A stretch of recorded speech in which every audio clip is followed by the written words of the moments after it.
The planning board of the Township of Franklin has been provided. If everyone could please stand for the Pledge of Allegiance.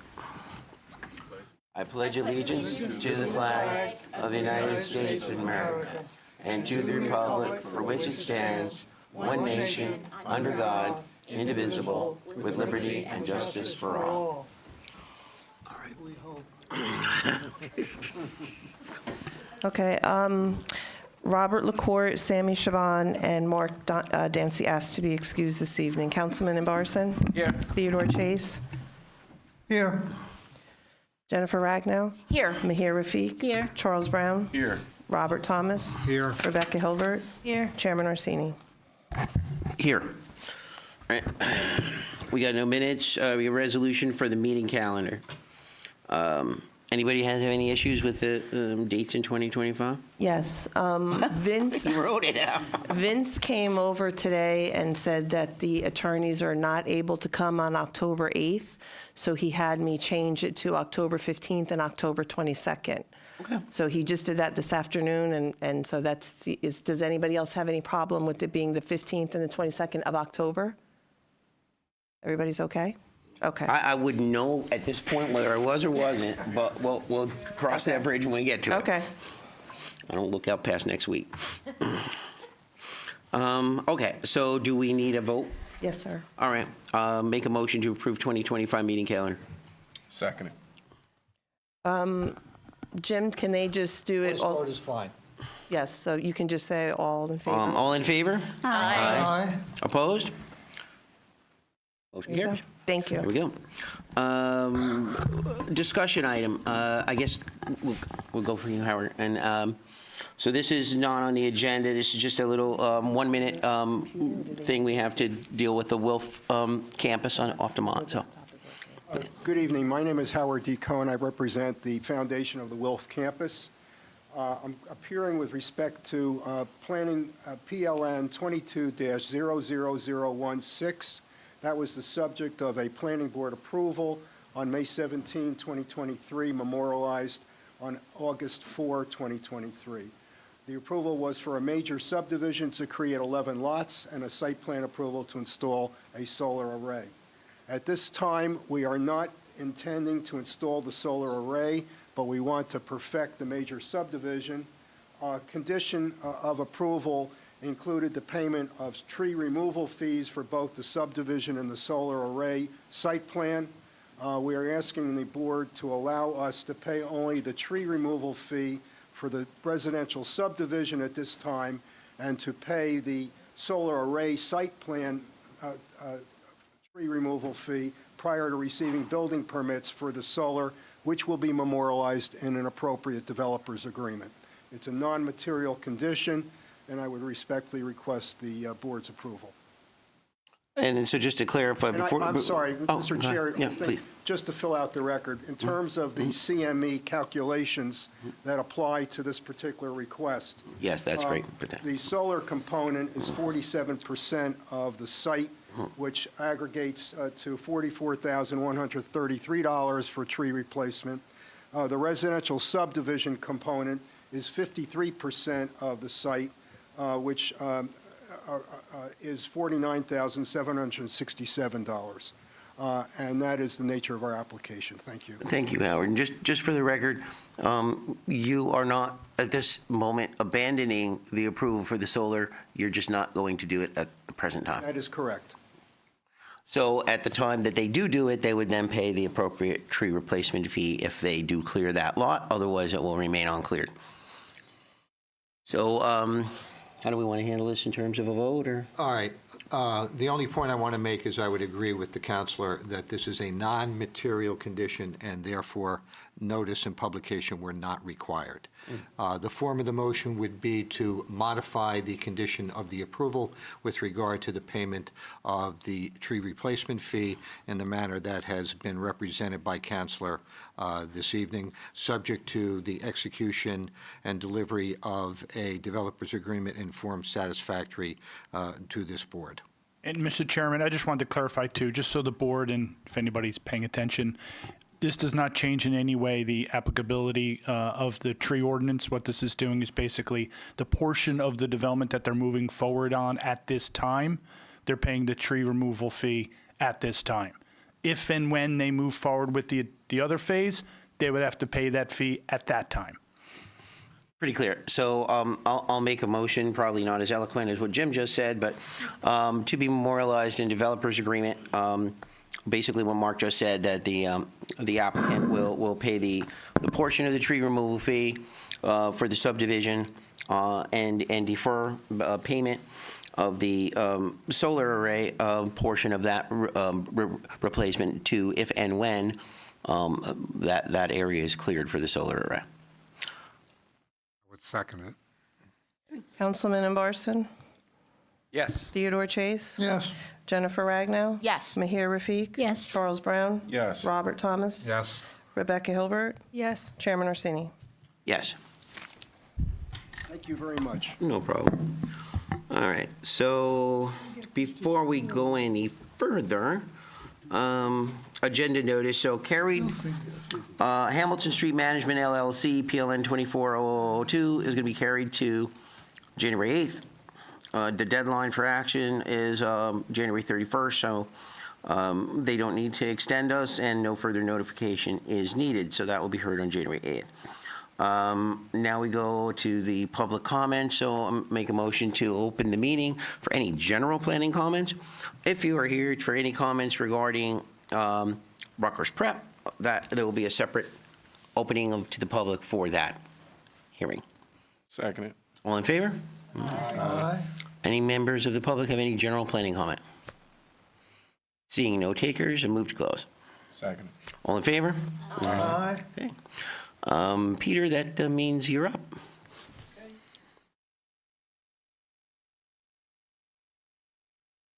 So this will be for Rutgers Prep, PLN 240010, minor subdivision, which applicant is proposing to divide the property to two lots, Lot 42 and Lot 43 in an R20 zone. And Peter will, well, that's what it says on the thing. But anyway, maybe there's an overlay. I noticed don't that. even care. Yeah, Why don't you clarify that? that is not accurate. This is I didn't think so. But this is an application for site plan approval to construct approximately a 14,500 square foot building on the current campus of Rutgers Prep. It also involves actually merging a lot that we have acquired into the campus. So that's the application. For the record. yeah, and I'm pretty sure it's not at 4 First Street either. No. So I'm sure I wanted to just ask confirm, was the notice correct? And everything's good? Actually, Mr. Clarkin and I, because we had an issue with the I had an notice. issue with those the first time, but it's actually in perfect form at this juncture. All right, so we're good to go. An appearance for the record. So disregard all that. For the record, Peter Lanford appearing on behalf of the applicant. As I indicated, this is an application for the construction of a 14,529 square foot building, which is going to be used by the school for assembly and for performing arts. I do have 4 potential witnesses, but I think I will only call 3 of them because the traffic report that we submitted actually was a parking report. I think is self-explanatory, and I don't think the board should have any issues with that report, but if they do, I will be glad to call my traffic consultant. My first witness this evening will be Mr. Apgar.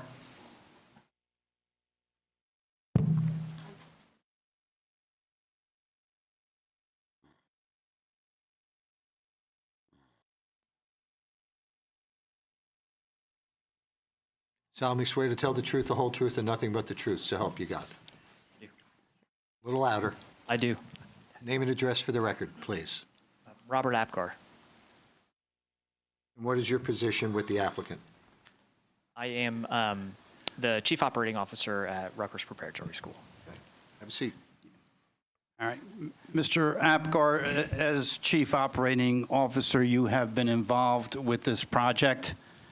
Yes. Okay, and Rutgers Prep is located on, as everybody knows, on Easton Avenue.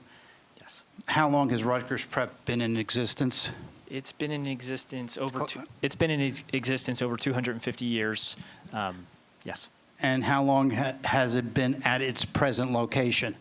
Since the early 1950s, I believe. Okay.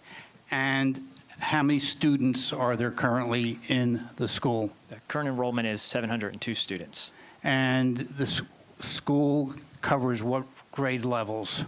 Pre-K, ages 3 through grade 12. All right.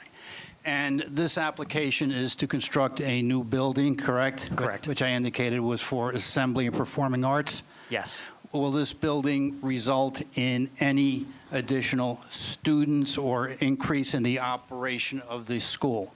There's no intent to increase enrollment with the new building. Okay, thank you. I have no further questions. Any question from the board for this witness? Okay. Mr. Green? Turner.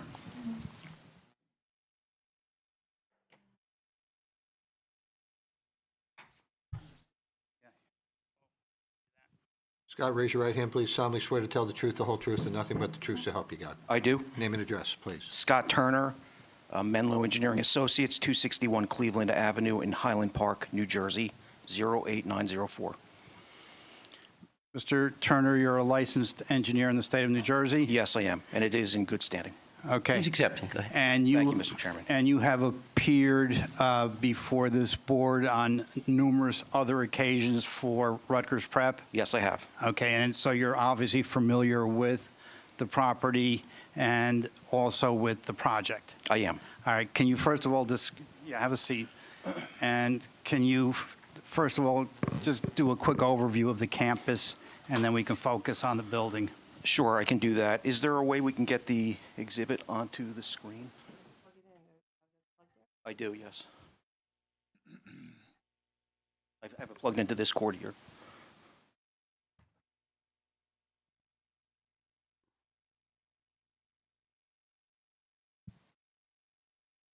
Thank you. All right, and as you're going through this, if these are not, if any of the photographs or drawings are not part of the plan set, can you please identify them as not being part of the plan set so we can have them marked? Yes, and this was an exhibit that was not part of the plan set. As you can see on the exhibit, it is entitled Rutgers Preparatory School Overall Plan Exhibit, and it has a date of November 6, 2024. There are 3 separate views on this exhibit. A1, Mr. Clarkin? A1. Prepared under your direction and control? Yes, sir. Thank you. A1. A1. The top view is an overall view of the basically the entire campus. Easton Avenue is sitting parallel with the bottom of the sheet. North is sort of pointing to the left. The lower left exhibit is an exhibit where of the existing condition where this new building is proposed to be constructed.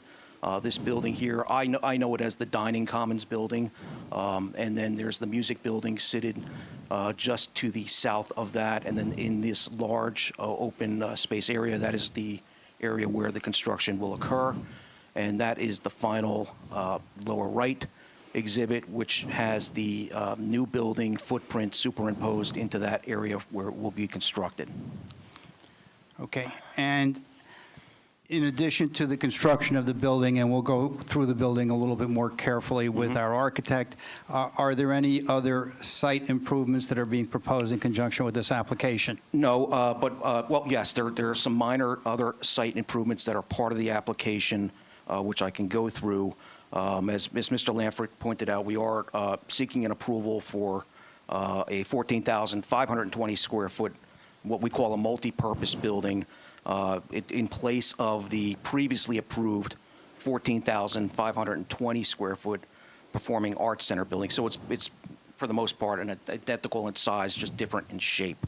That the new building will consist of 2 floors with uses that will consist of a multi-purpose assembly hall, which will really be the performing arts component, a school store and administrative space that will be located on the 1st floor, and then classroom space on the 2nd floor.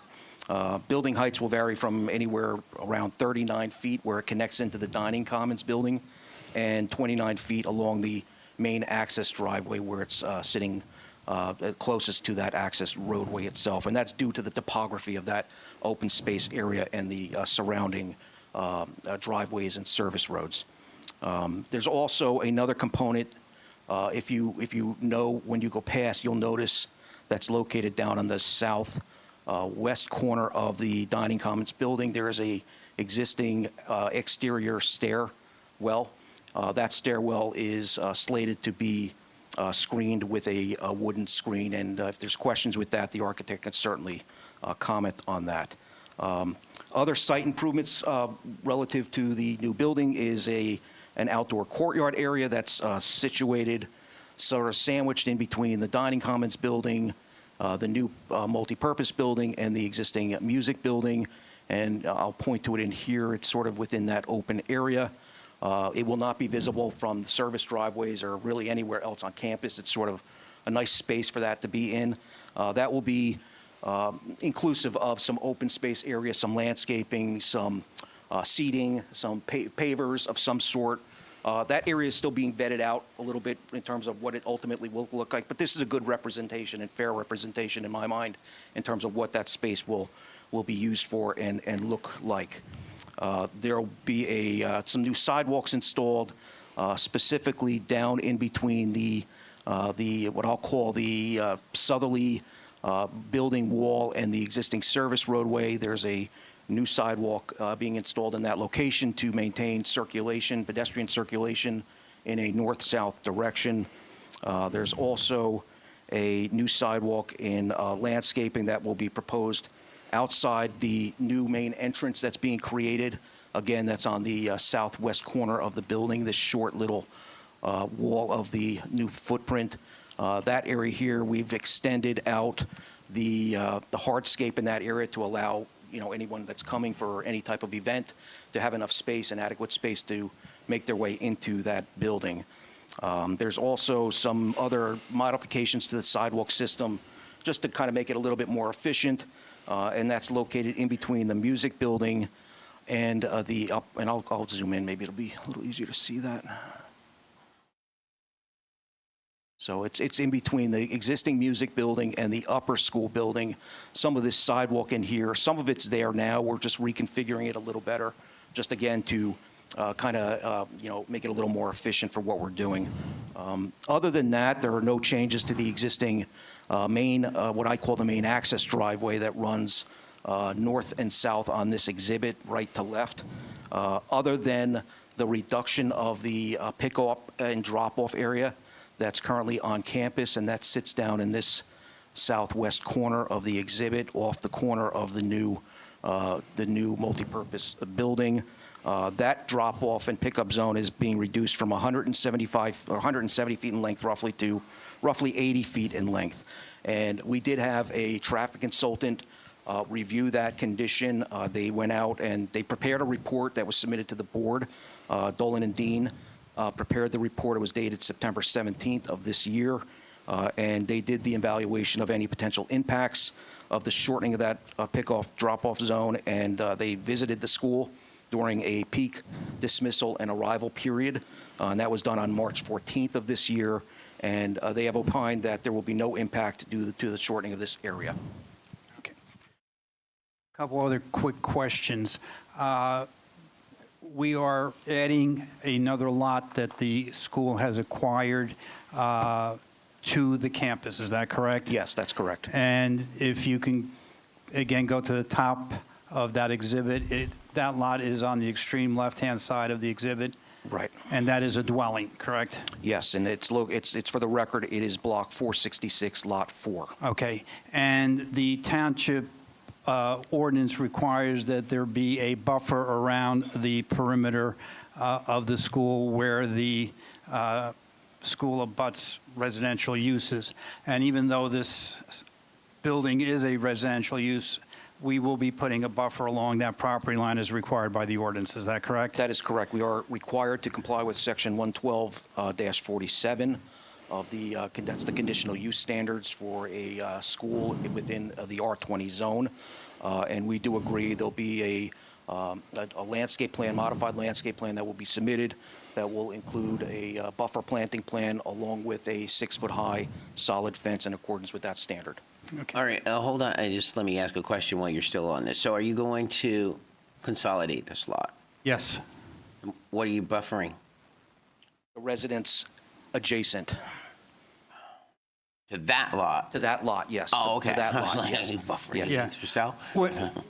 We actually, the lot prior, actually to the south of that was a former residential dwelling. When we purchased that property some years ago and had to come before the board, we were required to put a buffer up along that property line. Now, we're going to basically move the buffer one lot over to buffer the existing dwelling. Okay. Okay. Thank you. Now, Scott, you mentioned that there was a previous approval for basically this building in a little bit of a different configuration and a little bit of, and a different size, but substantially the same, correct?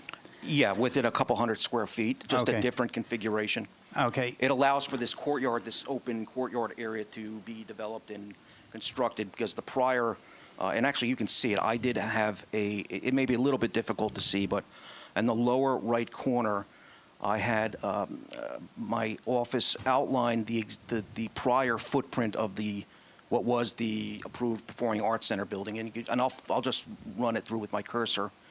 And it was a very oddly shaped building, more so maybe than this one.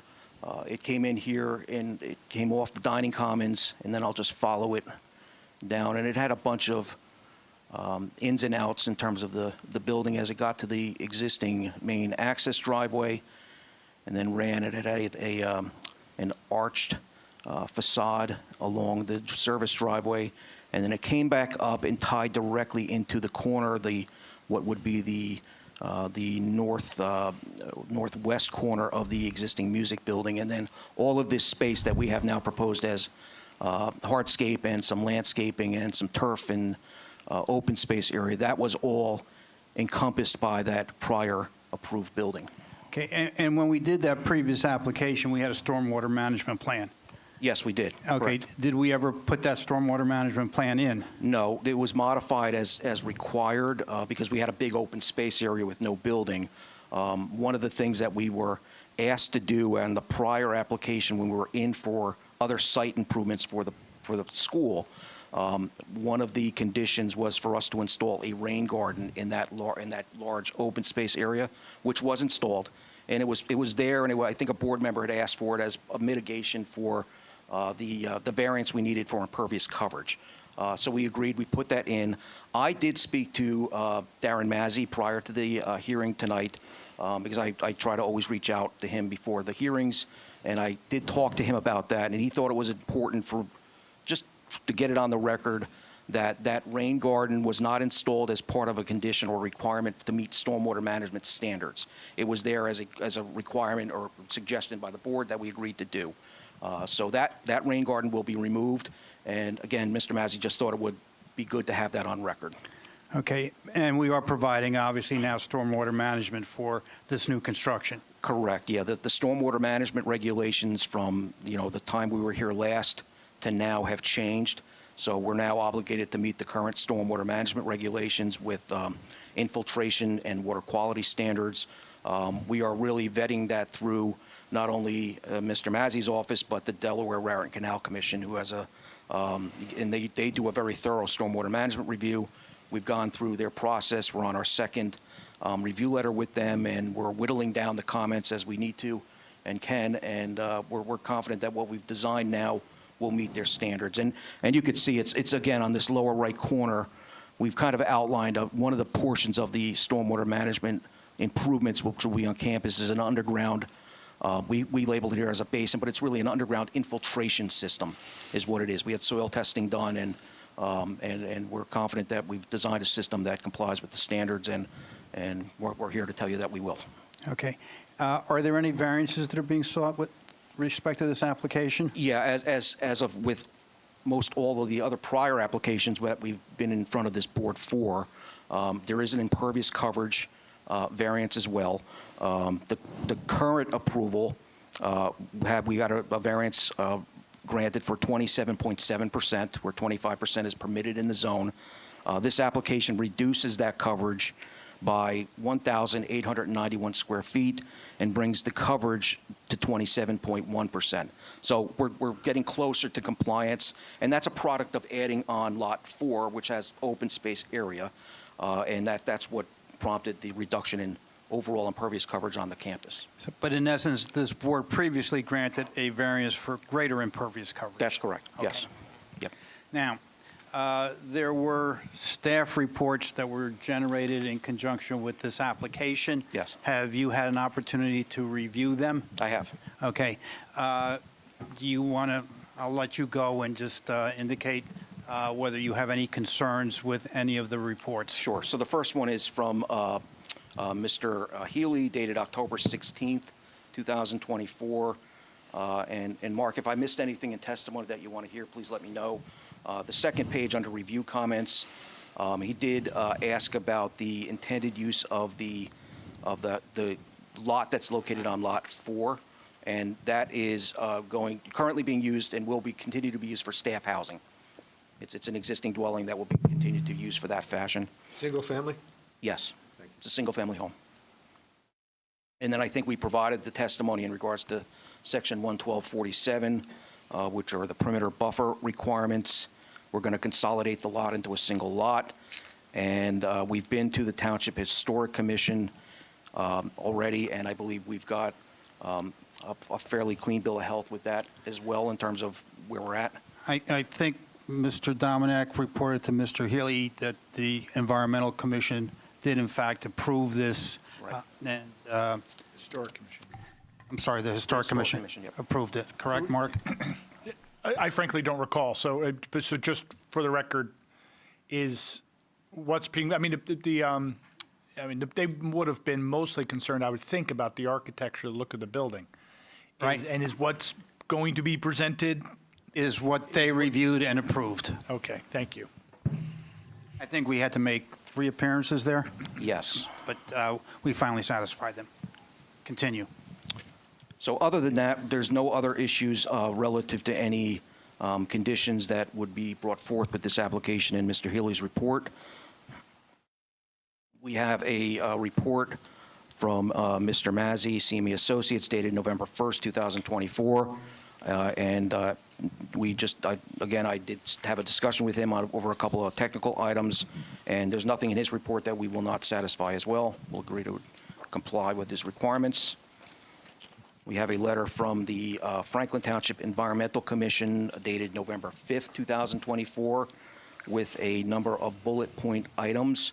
And if the board would like, we can sort of go through them point by point.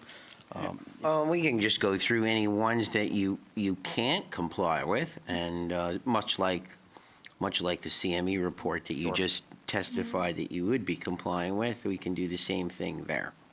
With respect to the first item there, we'll have the architect deal with that issue rather than Right. Mr. Turner. Scott, can you address the EV issue? Sure. So we're not, the proposed site plan does not increase the parking on site.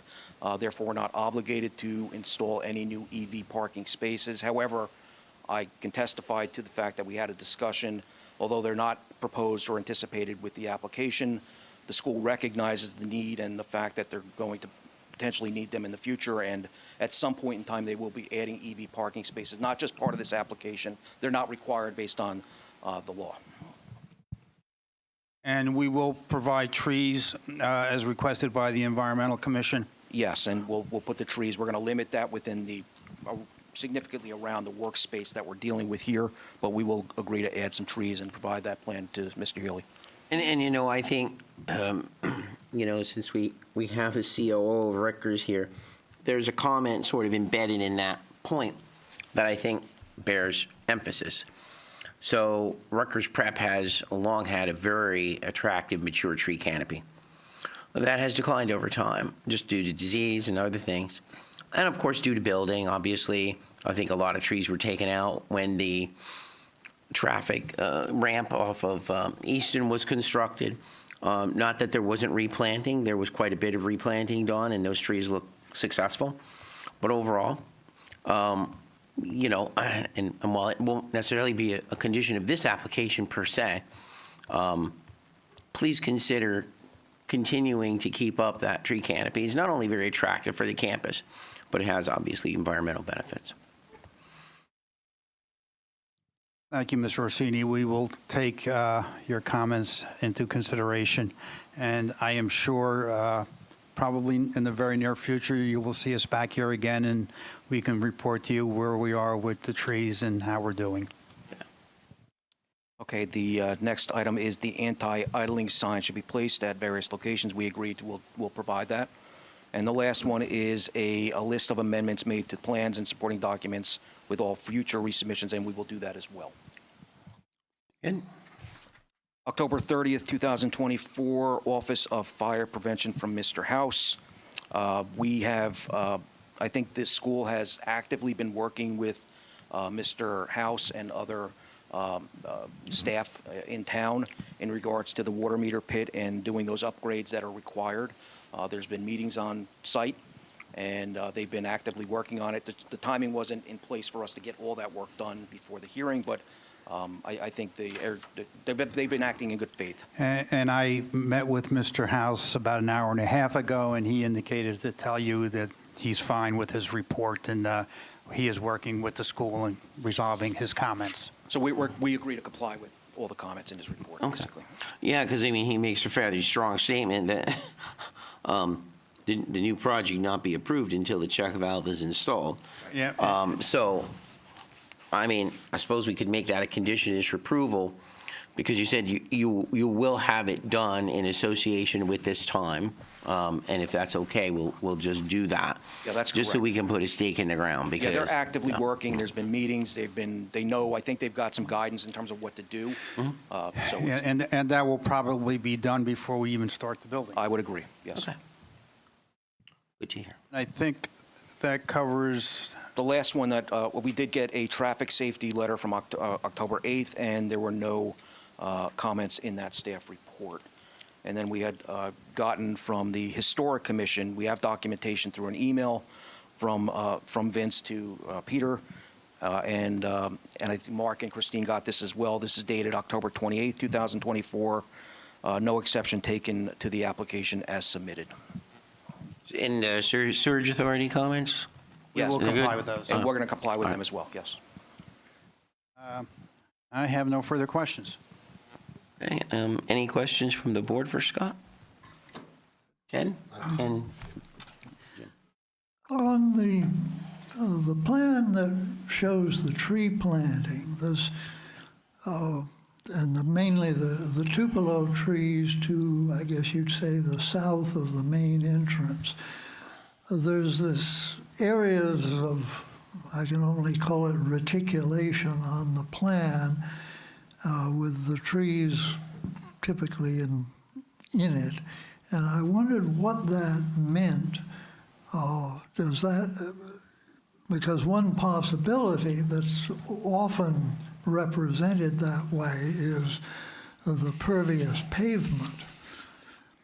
And I don't know that it means that, but what does it mean? So there was a reason why I didn't testify to the landscaping or lighting here, because my office was not responsible for that. The architecture firm, and we have the architect here who can, I think, give you a little guidance and an answer to that question. Okay, because I just note the comment in the CMA comments under landscaping and lighting comments.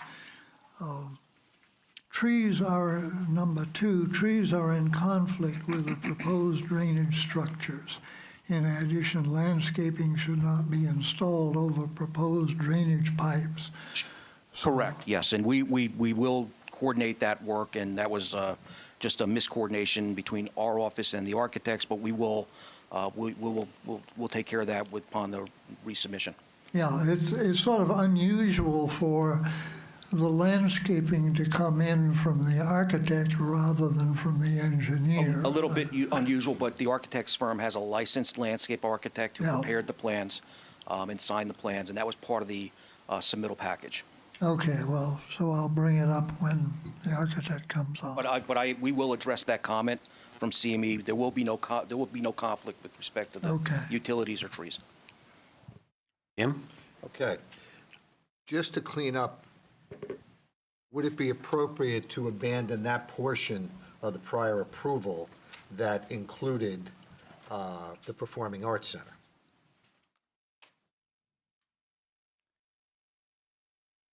I think it makes sense, because this supersedes that. Yeah, okay, thank you. Also, I'm understanding from the testimony that you haven't finalized the outdoor courtyard, and you haven't finalized the landscaping. So how do we handle that? The landscaping is finalized. There's no real change that, in my mind, in terms of the landscaping. What's in the courtyard? Here, that we have to move plantings because they're over pipes? Yeah, we'll move it 5 feet, Jim. It's not, we're not going to lose it. It's just a conflict between the landscape architect had their tree installed on top of a, As long as there's no change in the number, it's just the placement, then we're not. There will none. And we're going to be adding trees based on the other comments from the other reports. And I think we can indicate in the resolution that we will relocate the trees to the satisfaction of the township engineer and Mr. Healy.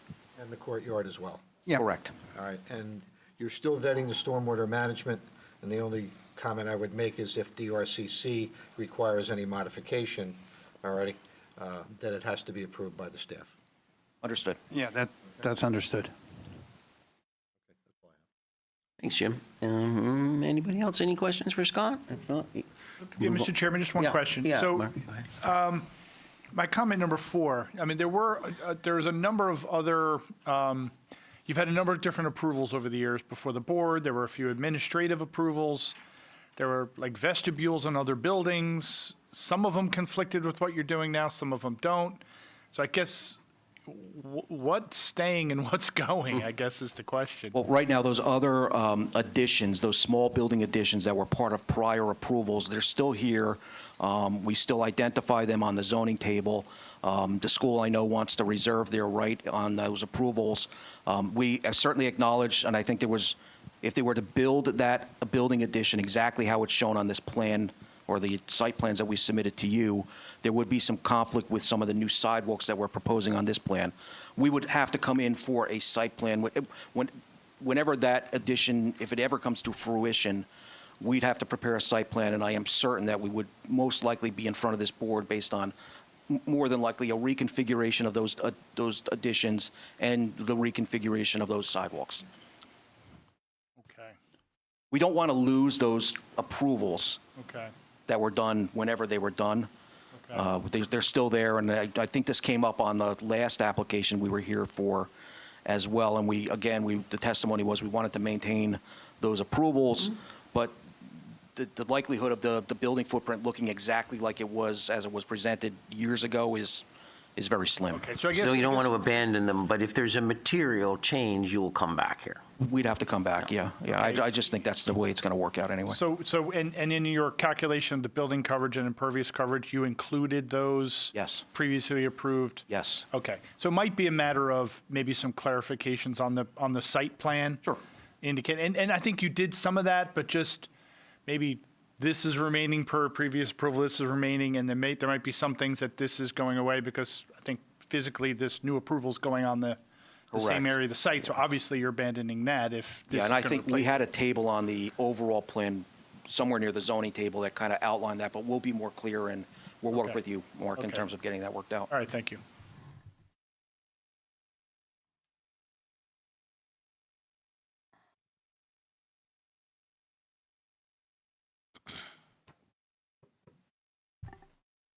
Oh, if I'm supposed to say something, that's, you can go move on to your next. I go to my next witness? Okay.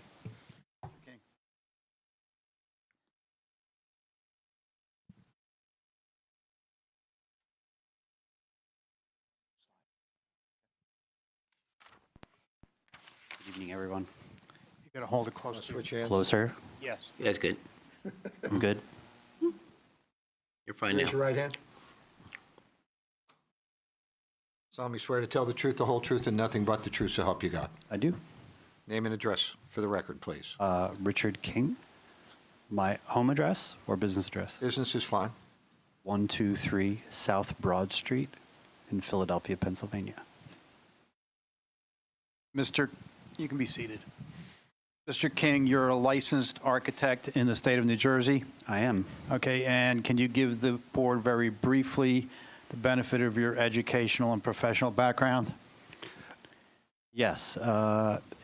educated at Temple University and the University of Pennsylvania, holding a master's degree from the University of Pennsylvania. I've been a practicing architect for, I'm not sure I want to tell you exactly how many years, too many years. So at least 25 years. Licensed in New Jersey. Licensed in New York, Jersey. I have been licensed for 8 years. Okay. Accepted. Thank you, Mr. Chairman. And Mr. King, you and other members of your firm prepared the architectural plans for this project? That is correct. Okay, and you have an exhibit that you'd like to share with the board. I guess the first page of it is an overview of the site, I guess looking at the property from the an aerial view showing the canal and showing the campus. Is that correct? Correct. Included in the package? It is not. So we'll mark that as A2. A2, under your direction and No, that's control? included in the package. Yes. It was? It was page 1 of the site plan. Wasn't it? Yeah. Looks familiar. Oh, it is. There it is there. Apologies. So we It's don't have not to. A2. So it's not A2. All right. Okay. And can you briefly orient the board from this aerial as to where the proposed building is going to be located? Yes, you could. The proposed building is visible near the top of the drawing. At the center, it's an L-shaped building, the white shape here, that's attached to the existing Commons building, which is just to its left. Okay, so this exhibit shows the proposed building superimposed upon what's there today? Correct. Okay. Yes. And can you move to your next exhibit to show the board the building?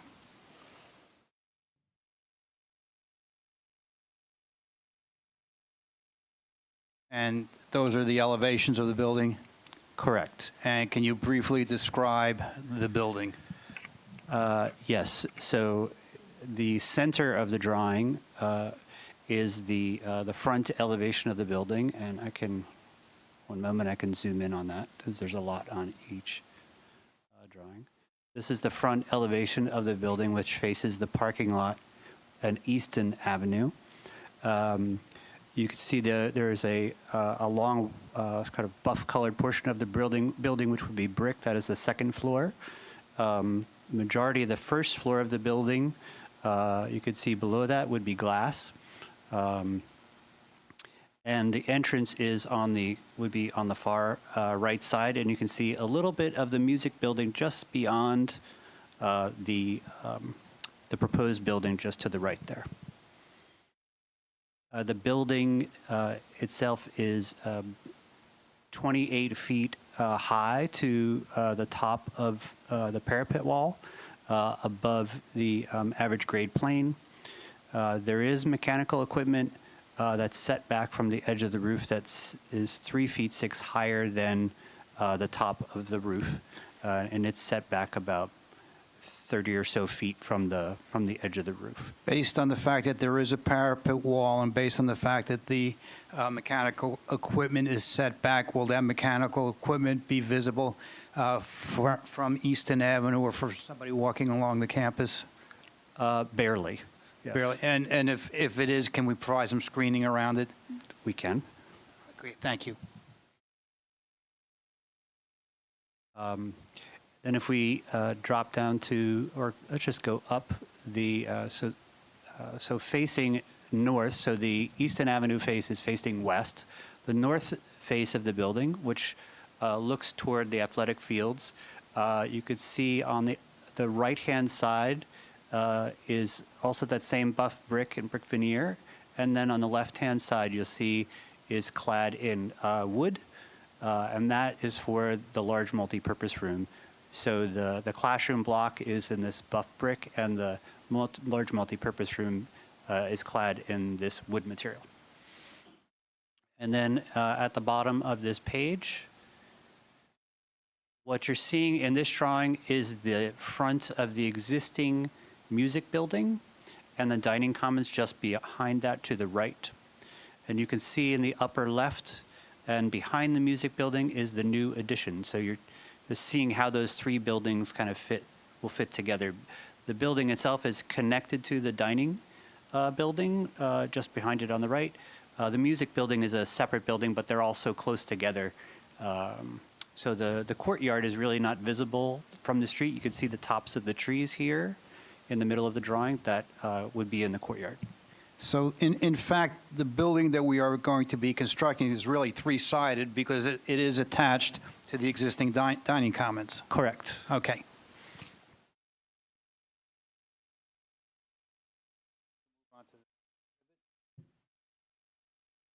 By the way, this exhibit was part of our plan submission, correct? Correct. Okay, and this other exhibit, which is the interior of the building, is also part of our submission.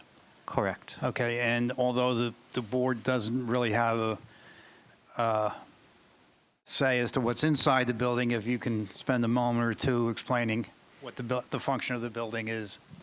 Yes. So there are several functions inside the building. The primary function does remain gathering and this multi-purpose room now that we're calling it. So it would have a theater function as well as a gathering function. You could see that piece here. There's a corridor that connects that back into the existing dining commons building. And then across the western edge of the building here, which is along the parking lot and drop-off lane, that building has on the ground level a school store, which is being relocated from inside the existing dining commons, an admissions center here to greet guests coming to the campus, as well as a lobby space for the multi-purpose room for when it's used for theatrical purposes. And as Mr. Turner indicated, your firm was responsible for developing the landscaping around the courtyard. That is correct. And do you have some additional exhibits that you can share with the board to generally show what that landscaping will look like? I do. I can show it a little bit on this page and Okay. then jump to a more detailed Whatever page. makes you comfortable. Yep. So there is a significant grade change between the parking lot and drop-off here at the bottom of the page. So there's a ramp that will take you down into this space. It is at a lower level because there's a slope down on the site. Most of the site does slope from the parking lot down to the canal just beyond this at the upper part of the page. The courtyard has a couple of different functions. The largest function is a gathering space, so they will have outdoor classroom there, so they can use it as an educational space, and as a gathering space that can be used daily for students, but also it could be used as an extension of the multipurpose space for receptions, for instance, after an event or something like that. So it's for modest size receptions. So it'll have multiple functions. So you see the white area shown here would be pavers, and then there's a wood bench around a planted area, and then at the top here there are some steps that have some seats on them that would come down from this upper level down to the lower level of the courtyard here. You can, just to understand, you can see this higher portion of the building here across the bottom is up about 7 feet from the lower portion, and then you can see there are steps here and an elevator that take you to the level of the multipurpose room. So you're stepping down into that lower space. So it's really meant also to be a green space that you can experience as part of being inside the building too. A large portion of the walls along this south edge and eastern edge of the building would be glass so that you could enjoy the landscape as you're moving through the building. And we have a rendering at the end that we can show what that will look like. You want me to jump to that? Sure. Okay.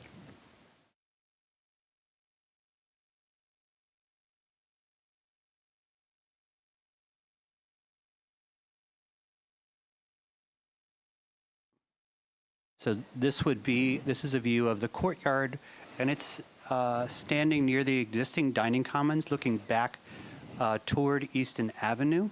So if you look straight ahead, you can see there's kind of a bleacher area at the back of the space that you can see kind of in the center of the image for students to sit, but it also connects that upper space with this lower space. You can see there are wood built-in benches, planting area here, and then there are some benches along this southern edge with some planting area, and then the building here that you see on the left, that is the wall of the existing music building. And so you can see it's heavily planted, and we're looking at, we're still obviously confirming all of those plantings as we move forward, but that is the general intent for the space. You could see the walls are glass, so that from inside the building, that space becomes a kind of a nice element for the interior of the building too. Okay, and based on the prior discussion this evening, you will coordinate that landscape plan so it is incorporated in Mr. Turner's plan, and you and Mr. Turner will work with Mr. Mazzi and Mr. Healy to make sure that there's consistency with what they want and what we're proposing, correct? That is correct. Okay. Is that included in the package? This exhibit Is in the package. is in the yes. package. I don't think I have any further questions at this time. If we have other pretty pictures if you want to see them, but I think I'm this. looking at one of them now, and it is intriguing me because I thought of another application where such a representation was substandard. So I just want to confirm I'm seeing what I think I'm seeing. So what I'm looking at in the architectural set is a model view from the canal. And it looks computer generated, right, with the building, proposed building, with no trees and no land, nothing that's there in the canal. And I assume what you did was you're on the towpath, you took a picture, all right, and then you electronically put the building in there to give the board a very good view of what it looks like. Am I correct in that? Correct. All right. So it can be done. I'm just saying, I mean, there was another application, shall remain nameless. It was a warehouse, I'll just give you that clue, where, they It wasn't mine, was it? No. No, I didn't think so, because my clients wouldn't do anything like that. Well, no, I mean, it was like it was a clown show to begin with, but more than that, again, I'm not gonna perjure or do anything, because you never know. But they basically put we said, well, what is this warehouse gonna look like when your landscaping matures? And of course, they gave the best possible representation, but it was cartoons. I don't do cartoons. So I just want to know that this can be done. So when other people come in with something that's less than this, I can point to this and say, don't give me that crap. So it's very nice. It's very easy to see what the view shed look. I'm assuming, the DNR Canal Commission must be pleased at this. Yeah, and actually, the building itself is not going to be visible from the canal because There's very little of it. it's being screened by the existing buildings. Yep. And the slope from the soccer fields. Yeah, I'm glad I went this far in the report. It's really nice aerials, and you can get or viewscapes, and you can kind of get a sense of really what the building looks like. So, commend you on that, and we can hold other people to the standard. All right, I don't have any questions. I done. had this question earlier that I addressed to Mr. Turner. The landscape plan showing where the trees are to be planted, there are these reticulated areas. That's the only way I can describe them. In the vicinity of the main entrance, which is at the end of the building, part of the building that runs parallel to Eastern Avenue.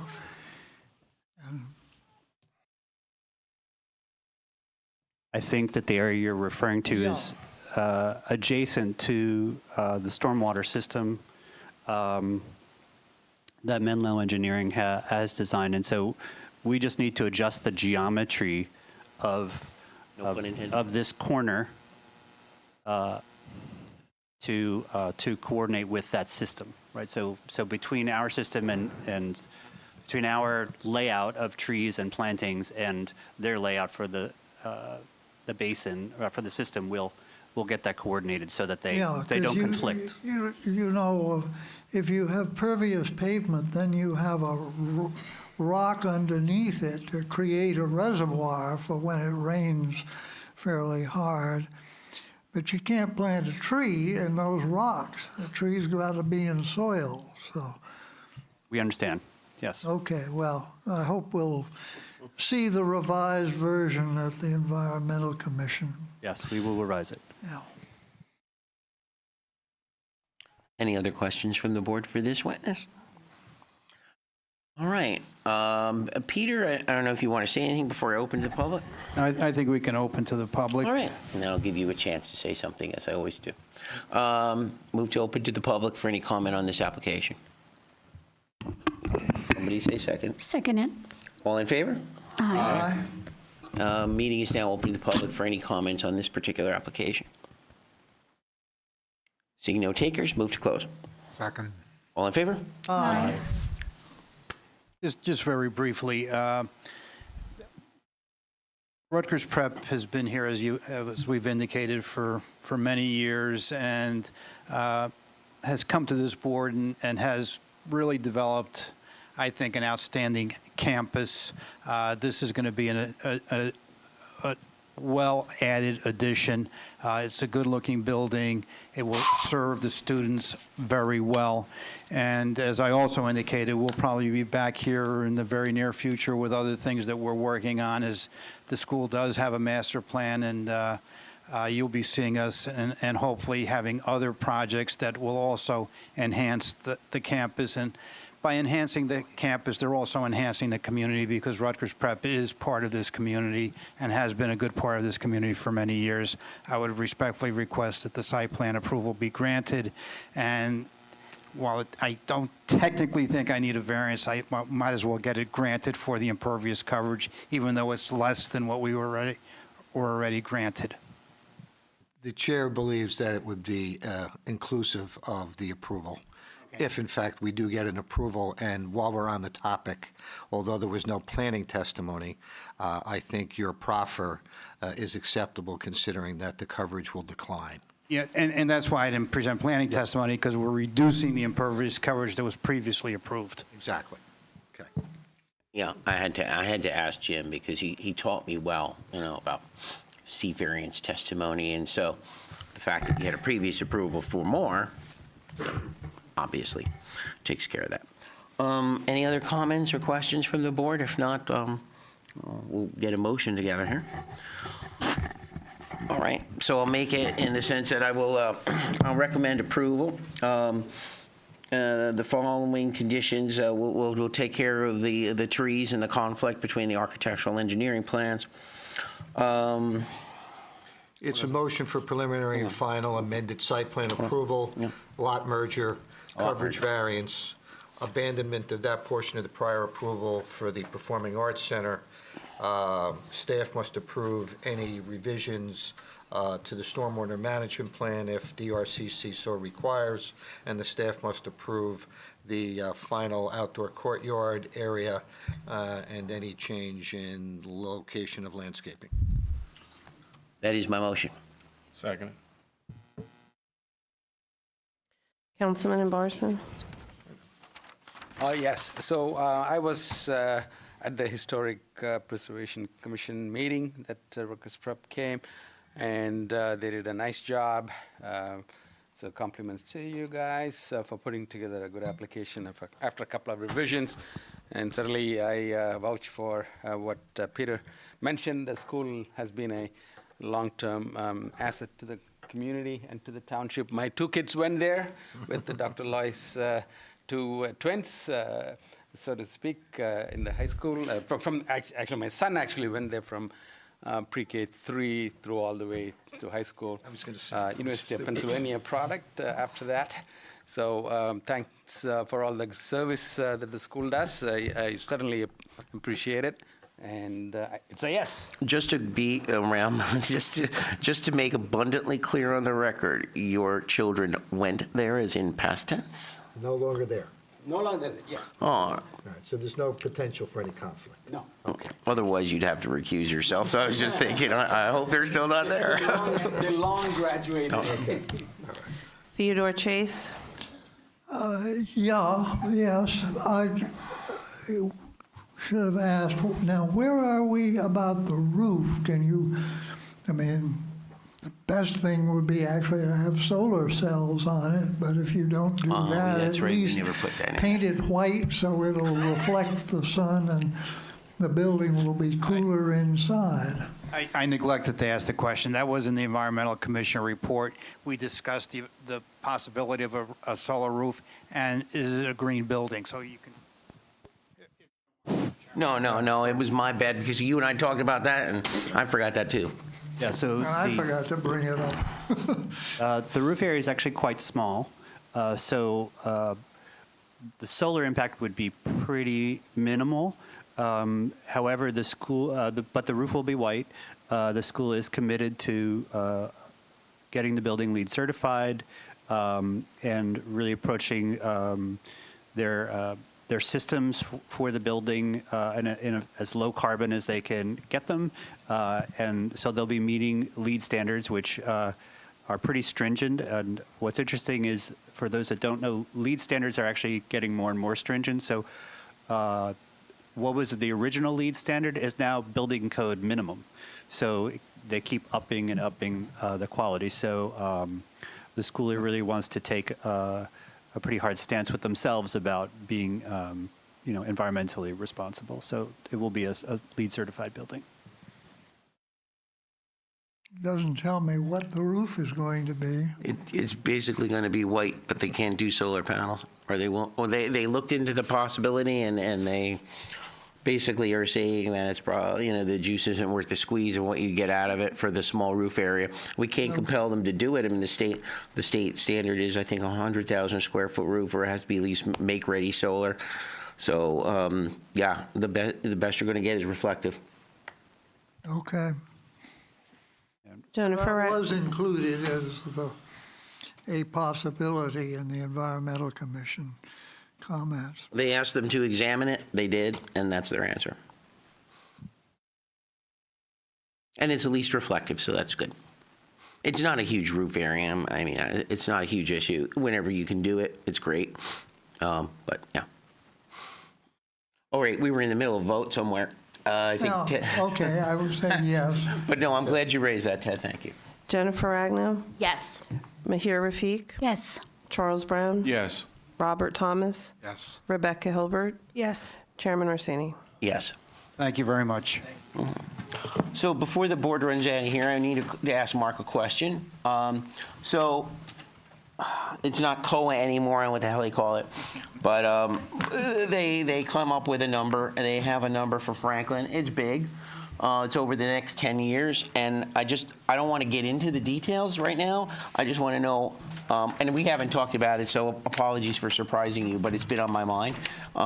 What is our I'm on too. What is our plan to talk about it? When do we want to talk about it? Do we want to have a special work session? How do you want to handle it? Yeah, this is public meeting. So what we're talking about is the state has released, it's supposed to be every 10 years, the state releases the every town's, applicable town's obligation for affordable housing over the next 10 years. We're now in what's called the fourth round. The state has issued numbers for all the towns that are required to produce affordable housing, and Franklin is one of them. We do have a relatively high number of, they've assigned us a number of 714 affordable units in the next 10 years. There is a process that's outlined in the legislation. The first part of that process is whether to accept that number or not. And if you're going to say to the state that your obligation is lower, you have an obligation to do that, or you have an opportunity to do that. So what I can say is right now we're evaluating how the state got to our number. Mm-hmm. There's a number of different factors. It's based on household change, income, relative to the region. It's based on changes in non-residential evaluation, and then also they factor in available vacant land. So I'm going through all of those different tables and the maps. We may be, we're having, internal discussions at this point, how we're going to handle that. I would suspect that we're not going to fully accept their number. So that's going to be the first step.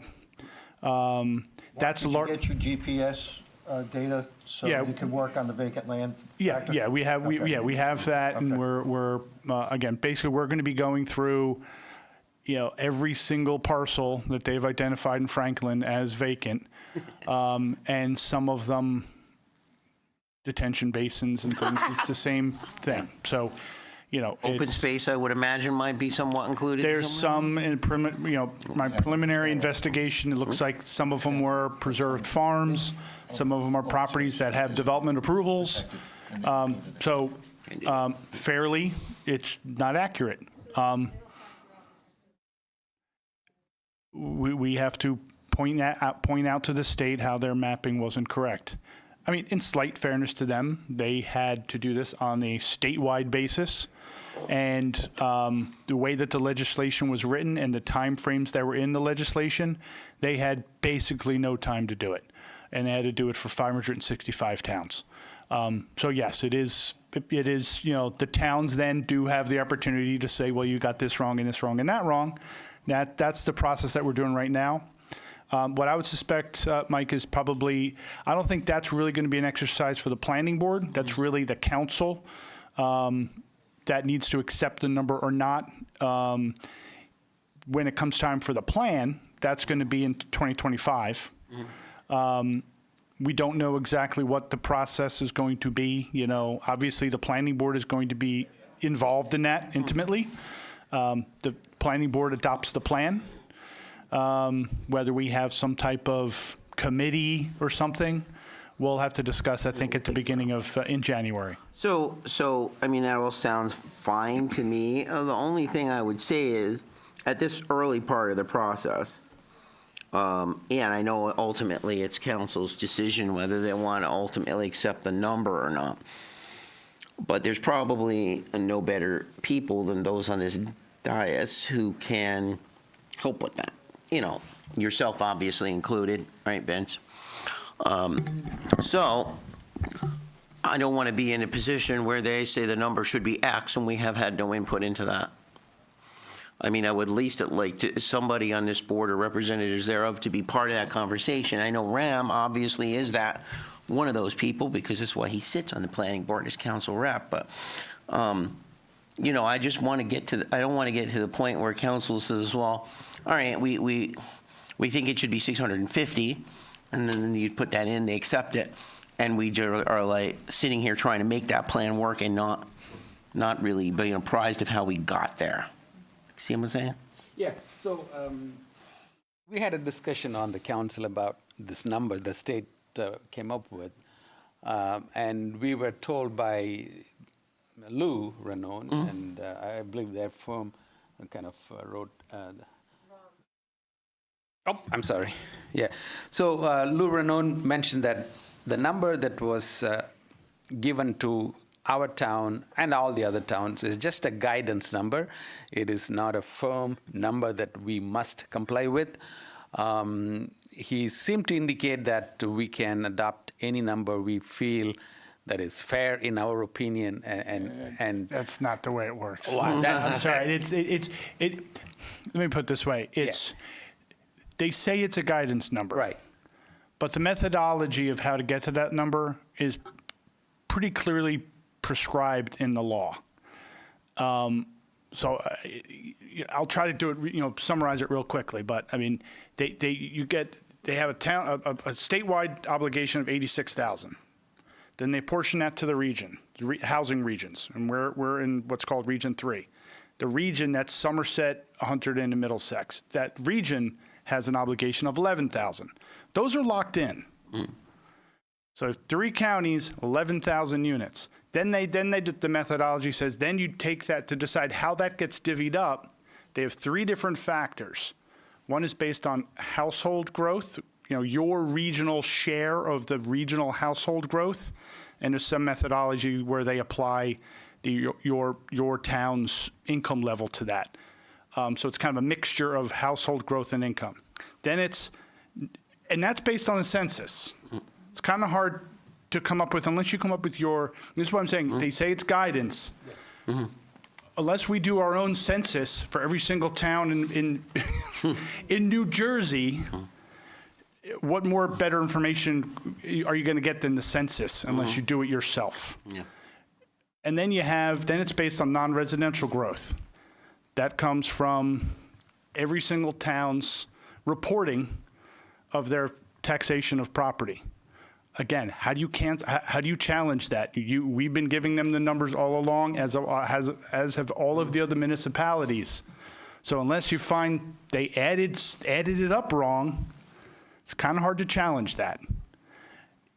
In Franklin, again, the vacant land seems to be the way where they've clearly made mistakes, and we can document those mistakes. So to answer your question, Mike, I think, the report that I do that goes through that is going to be public information, obviously. Will you go over that? Will you give us like a little planning board? We can have a 20, 30-minute, Sure. whatever you want, part of a regular meeting. We can do a work session where you can explain that. Because I totally understand what you're saying. The numbers that all these regions are assigned maybe are immutable, but your share of it is not necessarily immutable if they tell you, well, your open space where you could theoretically put housing is a detention basin or preserved open space or a swamp or wetland, because probably from whatever geomapping they do and with very little time to do it as you outline, I'm sure they got a lot of that wrong. It definitely appears that way. So there's that. And then the other thing I'd like to understand is, under the old COLE formula, when there was a COA, you've got bonuses, right? We got a lot of bonuses for very low income, for Habitat for Humanity, for a bunch of other rehab stuff we did, for 100% affordable like RPM. All right. I know there are still some incentives, I think, in the current legislation, but not the kind of incentives that there were where you could double and triple count because you gave a very low income rather than just a low income. Because, you'd probably be all shocked at what low income qualifies, or you say, oh, that should be a pretty good salary, but it ain't in New Jersey. So, it's kind of... The laws, the new rules have a bunch of different opportunities for bonus credits that I would say they're different. But I'd say the overall, the opportunity for bonus credits is equal. Now, I think it's equal. Especially bonus credit is gone though, Mark. So, but the way that That's the biggest one. That's the biggest one. But in Franklin, the opportunities are there for if it's in a redevelopment area, if it's 100% affordable, if it involves the redevelopment and not redevelopment in terms of the big R, like a designated redevelopment, but if it's a former office, commercial, or industrial site. What's that? Got a lot of those. Yeah, and so there's a lot of opportunities there. And just like we did with the last plan, you're allowed to satisfy up to a quarter of your obligation through bonus credits. I don't see any reason that has to be a goal. Yeah. And I don't see any reason why we can't do that. Another thing is that the number of units that could be age restricted went up from 25 to 30%. And we do have a large senior population. I would think that would be a goal to try to hit, get as close to that 30% for low-income senior as well. So those are things that are all in the law that to the degree we want to provide affordable housing, but not necessarily provide more than we should be providing our share, in my opinion. We should be providing our share, but no more than we're obligated to. And I think that's the goal of our plan. Well, they call it fair share, so we'll just make sure it's fair to us. And, we've always been very proactive, not as just a board, but, Mark, since he's been here as township planner, certainly very proactive at identifying those opportunities and getting developers in here like RPM who will do 100% affordable and who will do very low income and multifamily, et cetera. So, I mean, we've been, I think, probably one of the best townships for doing affordable housing. And there's no questioning our commitment. And that's been acknowledged. And when we received the third round certification by, it was by the court, like all the towns. I mean, the judge basically said it, and so did Fair Share Housing, that we're one of the compliant towns. So So Mike, thank you for bringing that up. The numbers came out a while ago, but all of the data just got released. Yeah, no, I So saw we're them, and I kind was of in the thinking the of mapping calling and the you or data. texting you, and I'm like, I don't know, I got to digest that for a second. I'm not ready to wrap my head around 714. And then, tonight I'm like, all right, we got to figure out how we're going to approach this as a board. I'm not trying to hide it or hiding my head in the sand over it, but, I was reading some comments from other townships around here. They're all like, this number is ridiculous because we could pave over the township and never reach it. Yeah. So when you're ready and you've digested this, I would like you to kind of go through it with the board once you have. Yeah, well, starting in January, but the report that I have to do, the council has to either accept or come up with their own number by the end of January. So is the council going to involve the planning board in some advice and consent, a non-binding, obviously, but much like anything to do with the master plan, and the housing element is an element of the master plan, which the township planning board should have control over, or a say in, would refer it to us. I would like to see that. Well, Mark, you want to correct that. They're not just coming up with a number. They're going to use the same guidance that you're using to determine an accurate number. They're not using their own criteria, the council. So we don't want to put that out there like they're coming up with a number. You can't just come up with a number. I mean, again, the legislation says how basically provides pretty clear guidelines of how you get those numbers. So the whole thing of, they're saying at the state how it's a guidance number is, you can use your own word for what that is. But it's, again, so Mike, I guess the bottom line is, I think the first step is at some point in January, I'll have a draft report and I'll provide that to the planning board and we'll discuss it. Very good. So you'll have an opportunity if I miss something, or just just for your own knowledge, you understand what I'm going to opine based on the laws, the rules, whether a site is developable or not and should be included. Yeah. And then you'll have it and you can look at it. And then, the first quarter and second quarter is going to be the plan. And that's where, we're going to be busy. Yeah. And Ryan, I'm going to rely on you as the liaison to council to make sure that they understand that we want to be a collaborative body, as we always think we are with council. I just don't want to be in a position where all of a sudden Mark calls me up and says, well, council's going to submit the number of X, something less than 714, and we really don't know why. So that's the position I don't want to be in. And I think, the council would naturally want our advice and consent as the planning board to be a part of that. So that's I'll bring that comment to the council. I believe land use will meet sometime, I suppose.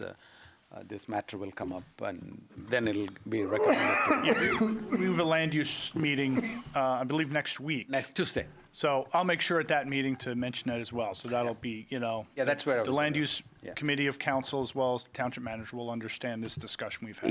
That would the be land use as well. So that would be great. It's actually interesting that neither I believe Bob nor I are on the land use committee. I have no problem. It's a council. But there's other people on it ad hoc, right? No, just council. All right, no, that's fine. As long as stuff goes back to the board.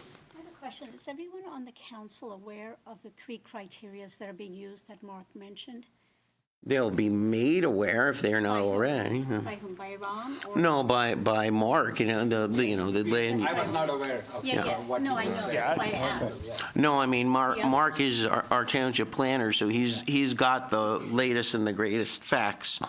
I'm going to rely on, obviously, him for his professional planning opinion. So we were all led to believe that the numbers could be lower. That's from what it was published. So I have a question, Mark. So how are you going to communicate that to the council, that these are the 3 criteria that are used? Well, again, They're not aware already. well, the council has, the council has a land use committee, so some of those members, exactly, I'm assuming that at one of the meetings in January, I'll go to a council meeting and present my report. I would think would be. That's, because the council's going to have to adopt a resolution, accepting some number prior to January. So, we'll obviously they'll be made aware of what that number is and why. So can I ask that number, however, the land use committee and people who are like yourself, professional planners, know or come up with this, that it get referred to the planning board? We can do it immediately. We're not going to delay the council. Ultimately, they do have to adopt it, much like we, adopt the master plan, but they ultimately have to bless it because they are council. But I would like to see what those numbers are before council votes on it. So it's like a matter that is referred to for compliance with the master plan. I'd like that same process to happen here. I mean, first of all, I think it's beneficial to council to have us look at it, and it's beneficial to us to make a plan that we're fully in agreement with. I don't want to be making a plan that I'm like, what the hell did council come up with? And I had no, and this board has had no awareness of it. Let's do this. I don't think there needs to be a formal referral. What I would say is whatever that second meeting is in January, what would that be, Christine? Didn't we just adopt a resolution? As long as it's not the Onyx hearing. As I say, I wouldn't have that discussion the night of the Onyx hearing. Of course, they may postpone yet again. The Onyx, look, Onyx is never going to come to this planning board until they tell me two things: that Texas Eastern Pipeline is satisfied and that they actually have access to that site. Other than that, I don't want to know that they exist. I would,